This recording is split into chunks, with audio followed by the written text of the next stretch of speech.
The wind makes its own sound. So does the water.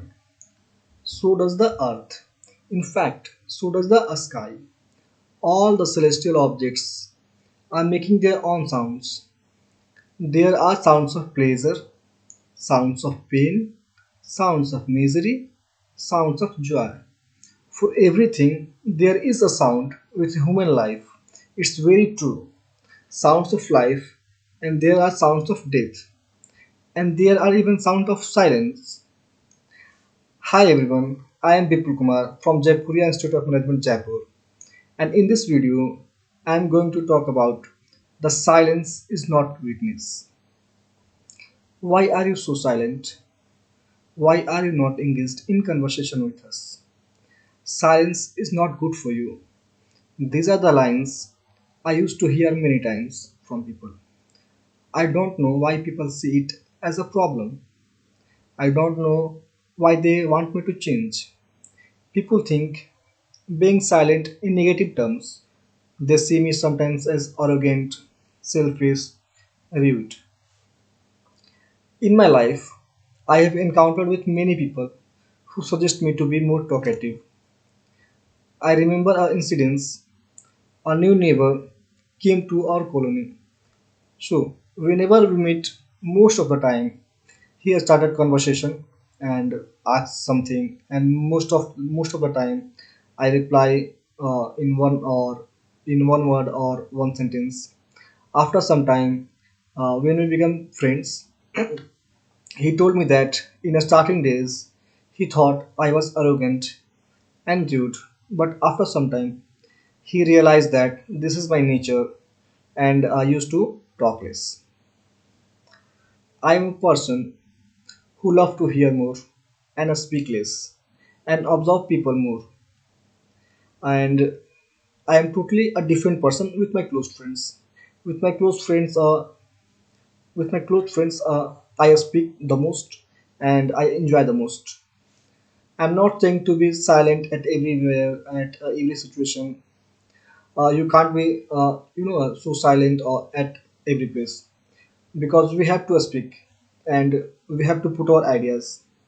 So we can't be silent at our workplace, at our school, college, but we should not speak excess or more than necessary. So if a person knows when, where, and what he has to talk about, then the personality of such a person becomes very attractive and he is successful in whatever he does. So I want to share a sort of story.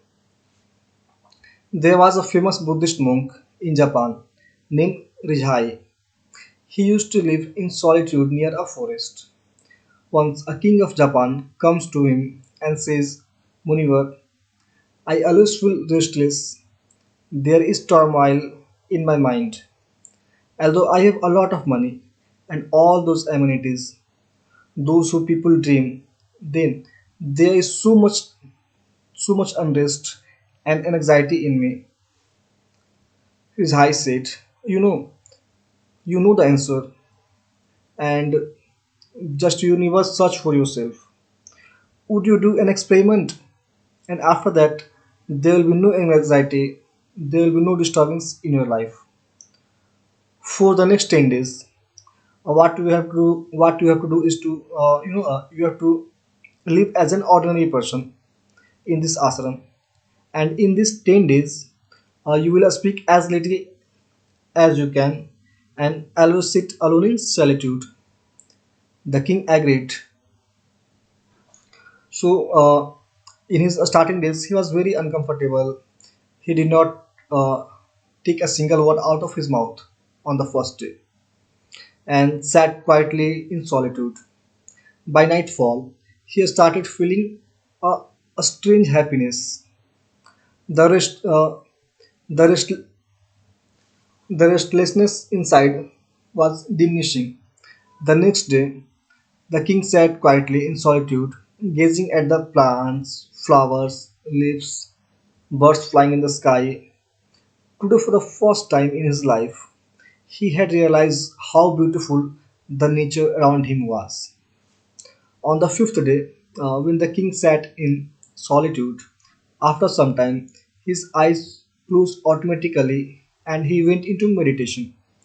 After spending the rest of his days, he appeared before Rizhai and told that I have got the answer why there is so much turmoil inside me. Why is my mind so restless and disturbed? The Rizhai said, tell me, what answer did you get? He replied, I used more words than necessary. All day, I sit with my people. I used to talk useless things and then think about the same thing in private, because of which my mind became restless and so did my body. And as a result, I was not able to do anything of my work. And then I started failing in almost everything I did and became depressed and angry, which made my life completely dull. But in these 10 days, I realized that I was living I was living my life the wrong way, and I learned that you don't need to meditate, but meditation happens automatically when you are still, calm, and silent. Silence heals us, provides solution to our problem. We become more aware of our life, and we can understand our life more accurate through silence. If we talk too much, we lose the silence and control of our mind, which is the first pillar of our calm and still life. So thank you very much.